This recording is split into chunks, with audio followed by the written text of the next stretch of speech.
મિત્રો આ છે ખોડિયાર માતાજીનું મંદિર છે અને રા નવઘણ નું મંદિર છે અને અહીંયા અખંડ જ્યોત ચાલે છે દિવસ અને રાત કે ગમે એવો તાજ તડકો હોય ને તો માતાજીની અખંડ જ્યોત અહીંયા પ્રચલિત રહી છે. અને આ બાપુ છે એટલે હરેશગીરી બાપુ છે, આપણે જે બેઠા છે એ અખંડગીરી બાપુ છે ને આપણે માતાજીની જ્યોતને હજી ઝળહળતી રાખે છે. અને આવી રીતે જુનાગઢમાં ક્યારેય પણ ઉપરકોટના કિલ્લે મિત્રો તમે દર્શન કરવા આવો ને તો આ બાપુને મળજો. માતાજી છે રા નવઘણના કુળદેવી આઈ શ્રી ખોડિયાર માતાજી, તો એના દર્શન કરવાનું મિત્રો ભૂલતા નહીં. અને ગુફાની અંદર અત્યારે માતાજી સાક્ષાત જોગમાયા બિરાજમાન છે ને રા નવઘણનો મોટો કુવો છે. જૂનો ઇતિહાસ જાણવો હોય તો જુનાગઢમાં આવજો. રા નવઘણના કુળદેવી આઈ શ્રી ખોડિયાર માતાજીનું મંદિર છે કે રા નવઘણનો ઇતિહાસ આ માડી આપણે એના મોઢેથી કહે છે આપણને, આપણે સાંભળવાનો છે ને આપણે ઇતિહાસ વિશે જાણવાનું છે. ઉપરકોટ જુનાગઢની અંદર અત્યારે અમે બધી અમારી ટીમના લોકો આવ્યા છીએ અને બાપુને મળી છે. માતાજી ખોડિયાર માના તમે દર્શન કરી લો મિત્રો. રા નવઘણના આઈ શ્રી કુળદેવી શ્રી ખોડિયાર માતાજી સાક્ષાત હાજર હાજર. જે લોકો શ્રદ્ધા વિશ્વાસ અને માનતા રાખે ને એ લોકોનું કામ થાય છે. અને માતાજી તો હાજર હાજર જ છે. માં તો આપણી માં કહેવાય, એટલે જન્મ દેવા વાળી હોય કે આપણી કુળની દેવી અને કોઈથી ભૂલવાનું ન હોય. આપણે માડી પાસેથી આપણે ઇતિહાસ સાંભળવાનો છે ને જાણવાનો છે. બોલો માડી.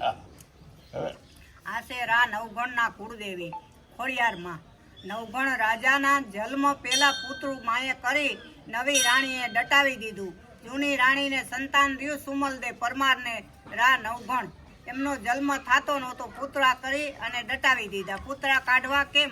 માએ કીધું જુનાગઢ આ છે, જુનાગઢમાં ખોટી વધાઈ ગયો, થાળી વગાડો. એટલે માં જન્મ દે પછી ખોટી થાળી વગાડી કે રા ડિયાસના ઘરે દીકરો આવ્યો નહીં પણ એમ કેજો કે દીકરો આવ્યો. એટલે નવી રાણીને ઈર્ષા થઈ કે આપણે પુતળા કાઢીએ જોઈ આવીએ. કોઈએ કાઢ્યા નથી ને પુતળા કાઢ્યા. એવો માએ સુમલદે પરમારને જન્મ દીધો, દીકરો દીધો. નામ નવઘણ રાખ્યું ખોડિયાર માએ કે નવઘણ જેવા દીકરા દેજો, સૌની આશા પૂરી કરે. પછી રાણક દેવી રા નવઘણનો દીકરો રાખેંગારને અહીંથી મસ્તક કાપી નાખ્યું. પછી એના બે દીકરાને ફસાડી અને મારી નાખ્યા મેલમાં. પછી રાણક દેવીનું વિકરાળ રૂપ થઈ ગયું કે ગિરનાર હવે હેઠો પડ, લાજતો નથી, મારું સર્વસ્વ લૂંટાઈ ગયું, તું બાપ થઈને જોશો હવે હેઠો પડ. ગિરનાર માંડ્યો હેઠો પડવા ત્યારે રાણક દેવીએ થાપા દીધા કે ના પડ મારા નોધારાના આધાર, તને સોચલા કોણ સડાવશે? ગયા સડાવનાર જીવતા જાતરું આવશે, એટલે એ શ્રીફળ ટેકાવશે. જય માતાજી.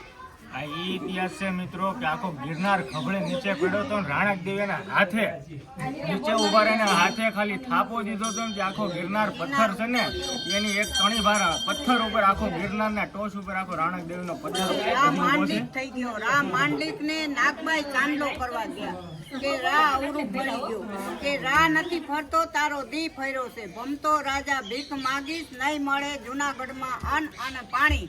તું બગસરાની બજારમાં હમાઈ ગયો અને જ્યારે નાગબાઈ રીતશે ત્યારે સર્વસ્ત્ર પાછું જુનાગઢ ઊભું થાય. અને ગિરનારને શ્રાપ દેવા વાળી માં નાગબાઈ મોણિયા વાળી. ધારું તો ગિરનાર ગરી જાવ પણ હું તો નાગબાઈ નવકુળ દેવી. હું તને ચાંદલો કરવા આવી, તારું મન ફળ્યું નથી, તારો દી ફળ્યો છે. ફરતો રાજા ભમતો રાજા ભીખ માગીશ નહીં મળે અન્ન ને પાણી. જુનાગઢની બજારમાં તને ભમતો રાજા બગસરામાં હમાઈ ગયો. જ્યારે પાછી કળિયુગ આવશે ત્યારે નાગબાઈ તને થાપવા આવશે, પાછો ચાંદલો કરશે અને પાછું જુનાગઢનું રાજ તારી માહે પાછું આવશે. આ છે આપણા ભારત દેશનો સાક્ષાત જાગતો ઇતિહાસ મિત્રો. નામ જો પાછળ આ બધા મિત્રો ઇતિહાસ જ સાંભળે છે. જરાક બતાવી દે બધા મિત્રોને અને બધાય બોલો જય માં ખોડિયાર. બસ આવીને આવી રીતે મિત્રો રહેજો, અમારા સાથ સહકાર આપજો ને. બાપુના દર્શન કરી છે. બાપુ આપણે બધા હમણાં લઈ માતાજીની દયાથી નાગબાઈની દયાથી માં ક્યારે સબસ્ક્રાઇબ કરજો ને લાઈક કરજો ને. ઇન્સ્ટામાં જોતા હોય તો પેજને ફોલો કરી લેજો. Thank you.